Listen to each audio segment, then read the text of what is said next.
Dear students, आज के इस क्लास में मैं आप सभी को क्लास 12th का होम साइंस यानी कि गृह विज्ञान का 35 वीबीआई ऑब्जेक्टिव क्वेश्चन बताने वाला हूं, जो आप सभी के फाइनल बोर्ड एग्जाम में इस साल पूछे जाएंगे।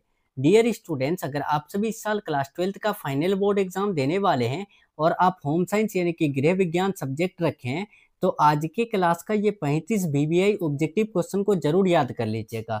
ये 35 वीबीआई ऑब्जेक्टिव क्वेश्चन आप सभी के फाइनल बोर्ड एग्जाम में पूछा गया क्वेश्चन है और साथ ही साथ आपके जो है ना फुल एनसीईआरटी पैटर्न पर आधारित क्वेश्चन है। ठीक है, आप सभी ध्यान से देखिएगा और एक एक क्वेश्चन को आप सभी जो है ना याद करते चलिएगा। ठीक है, चलिए तो डियर स्टूडेंट्स, हम लोग जो है ना समय बिल्कुल भी वेस्ट नहीं करते हैं, सीधे क्वेश्चन आंसर की तरफ लेके चलते हैं। ठीक है, अगर आप सभी चैनल से नए जुड़ रहे हैं तो चैनल को सब्सक्राइब करके बेल आइकन प्रेस कर लीजिएगा।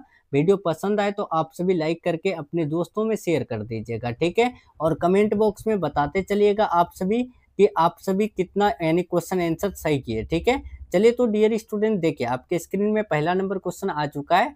पूछा गया है, मानव शरीर की इकाई किसे कहा जाता है। देखिए, जो मानव शरीर की इकाई होता है तो उसे यानी किसको कहते हैं? क्या ऊतक को मानव शरीर की इकाई कहते हैं, अंग को, कोशिका को या तंत्र को? बताइए, मानव शरीर की इकाई किसे कहा जाता है? तो याद रखना डियर स्टूडेंट्स, बहुत इंपॉर्टेंट क्वेश्चन है।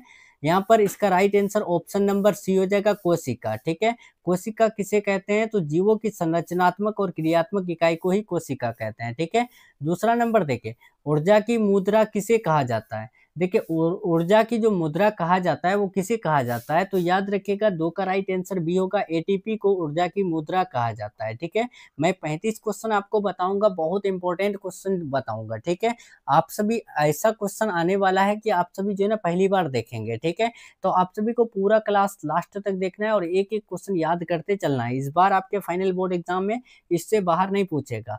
शरीर में हड्डियों और दांतों को मजबूत बनाने वाला खनिज कौन सा है? देखिए, शरीर में अगर हड्डी को मजबूत करना है और दांतों को अगर मजबूत करना है तो उसके लिए कौन सा खनिज सही है? तो याद रखिएगा, कैल्शियम सही है। ठीक है, नेक्स्ट बढ़ते हैं 4 नंबर। पूछा गया है, प्रोटीन का मुख्य कार्य क्या है? देखिए, प्रोटीन जो हम लोग खाते हैं तो उसका क्या कार्य है? तो याद रखिएगा, शरीर की वृद्धि और मरम्मत करना ये प्रोटीन का काम है। ठीक है, प्रोटीन हमें किससे प्राप्त होता है? तो याद रखना, दाल से हमें प्रोटीन मिलता है। ठीक है, नेक्स्ट बढ़ते हैं 5 नंबर क्वेश्चन। पूछा गया है, विटामिन डी की कमी से कौन सा रोग होता है? विटामिन डी की कमी से रिकेट्स रोग होता है। ठीक है, आप ये याद रखिएगा, रिकेट्स कैसी बीमारी होती है? तो हड्डियों वाली बीमारी होती है। ठीक है, ये भी बहुत इंपॉर्टेंट क्वेश्चन है, आपके एग्जाम में पूछा गया है। अस्कर्वी रोग यानी कौन से विटामिन की कमी से होती है? तो अस्कर्वी रोग विटामिन सी की कमी से होती है। ठीक है, और बेरी विटामिन बी की कमी से होती है। ठीक है, ये सब आप याद रखिएगा, ये सब क्वेश्चन ज्यादातर पूछे जाते हैं। और विटामिन ए की कमी से कौन सा रोग होता है? तो रतौंधी रोग होता है। ठीक है ना, नेक्स्ट क्वेश्चन की तरफ हम लोग बढ़ते हैं 6 नंबर। शिशु को जन्म के बाद कितने माह तक केवल माँ का दूध देना चाहिए? तो 6 माह तक लगातार यानी कि माँ का दूध देना चाहिए। ठीक है, नेक्स्ट देखिए, बैलेंस डाइट का अर्थ है। देखिए, बैलेंस डाइट का अर्थ क्या होता है?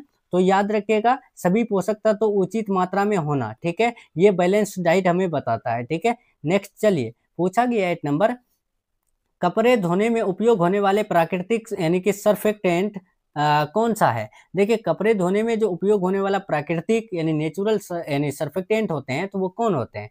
तो याद रखिएगा, वो होते हैं क्या? यानी रीठा होते हैं। ठीक है, नेक्स्ट बढ़ते हैं, एनीमिया किसकी कमी से होता है? तो एनीमिया जो है ना लौह की कमी से होता है, आयरन की कमी से एनीमिया रोग होता है। ठीक है, 10 नंबर क्वेश्चन देखें, सिलाई मशीन का आविष्कार किसने किया था?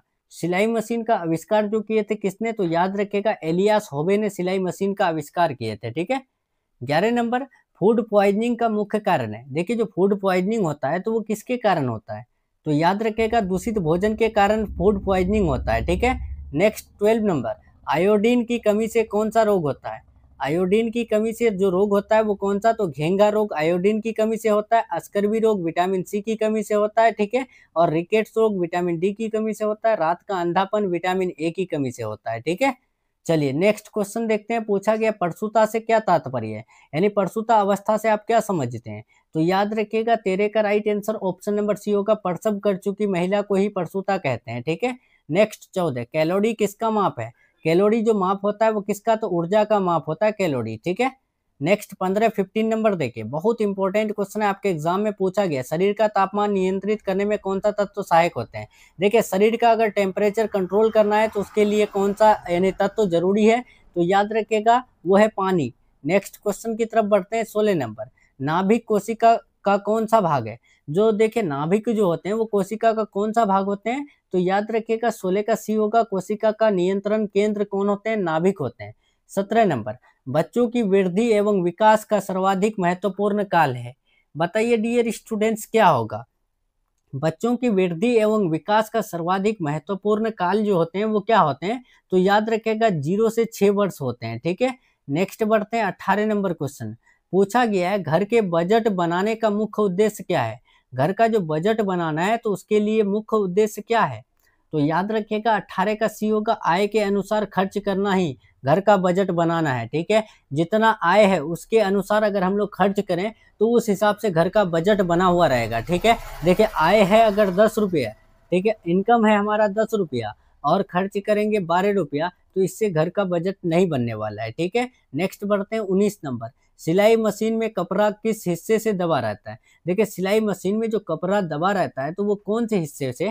तो याद रखिएगा प्रेशर फुट से। ठीक है, 19 का सी बिल्कुल राइट हो जाएगा। 20 नंबर देखिए, फ्रूट यानी प्रिजर्वेशन में कौन सा रसायन सबसे अधिक प्रयोग होता है? देखिए फ्रूट प्रिजर्वेशन में जो रसायन सबसे अधिक प्रयोग होता है तो वो कौन सा? तो याद रखिएगा सोडियम बेंजोएट सबसे ज्यादा प्रयोग होता है। ठीक है, ये सब क्वेश्चन आप पहली बार देख रहे होंगे लेकिन बहुत इंपॉर्टेंट क्वेश्चन है, याद कर लीजिएगा। गर्भवती महिला के लिए सबसे महत्वपूर्ण पोषक तत्व कौन सा है? गर्भवती महिला के लिए सबसे महत्वपूर्ण पोषक तत्व की बात करें तो वो लौह होते हैं, लोहा होते हैं। ठीक है, नेक्स्ट क्वेश्चन की तरफ बढ़ते हैं 22 पूछा गया है ओस्टियोपोरोसिस किसकी कमी से होता है? देखिए ओस्टियोपोरोसिस जो होता है वो किसकी कमी से होता है? तो याद रखिएगा कैल्शियम की कमी से होता है। ठीक है, नेक्स्ट क्वेश्चन की तरफ बढ़ते हैं। पूछा गया है आईसीडीएस योजना का पूरा नाम क्या है? ये तो बहुत वीवीआई क्वेश्चन है, बहुत बार पूछा गया है। आप याद रखिएगा 23 नंबर। आईसीडीएस योजना का पूरा नाम क्या है? तो 23 का ए होगा इंटीग्रेटेड चाइल्ड डेवलपमेंट स्कीम। ठीक है, नेक्स्ट बढ़ते हैं। रंगों का विज्ञान क्या कहलाता है? रंगों का विज्ञान जो कहलाता है वो कलर थ्योरी कहलाता है। ठीक है, 24 का भी बिल्कुल राइट हो जाएगा। जितने भी स्टूडेंट चैनल से अगर नए जुड़ रहे हैं तो आप लोग पर डे अगर क्लास करना चाहते हैं तो चैनल को आप लोग जो है ना सब्सक्राइब करके बेल आइकन प्रेस जरूर कर लीजिएगा। घरेलू प्रबंधन का पहला सिद्धांत क्या है? घरेलू प्रबंधन का जो पहला सिद्धांत है वो क्या है? तो याद रखिएगा योजना बनाना है। ठीक है, राइट आंसर 25 का ए हो जाएगा। 26, पोलियो किसकी कमी से होता है? देखिए पोलियो जो होता है वो किसकी कमी से होता है? क्या विटामिन सी की कमी से? बिल्कुल नहीं, पोलियो विटामिन सी की कमी से नहीं होता है, ना ही विटामिन डी की कमी से होता है, ना ही विटामिन ए की कमी से। ये किसी के कमी से नहीं होता है, ये एक वायरल रोग होता है। ठीक है, राइट आंसर डी बिल्कुल राइट हो जाएगा। नेक्स्ट चलते हैं 27। पूछा गया है थकान दूर करने के लिए किसका प्रयोग होता है?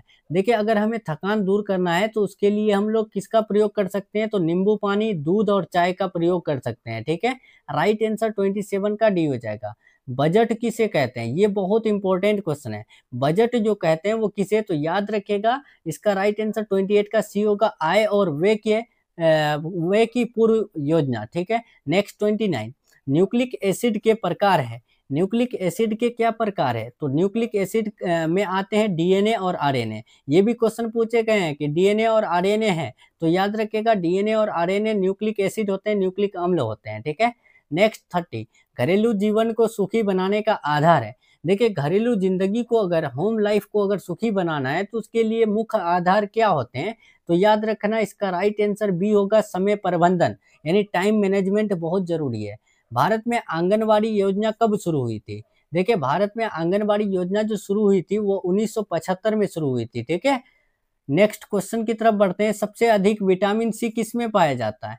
तो सबसे अधिक विटामिन सी आंवला, नींबू, संतरा, ये सब में सबसे ज्यादा पाए जाते हैं विटामिन सी।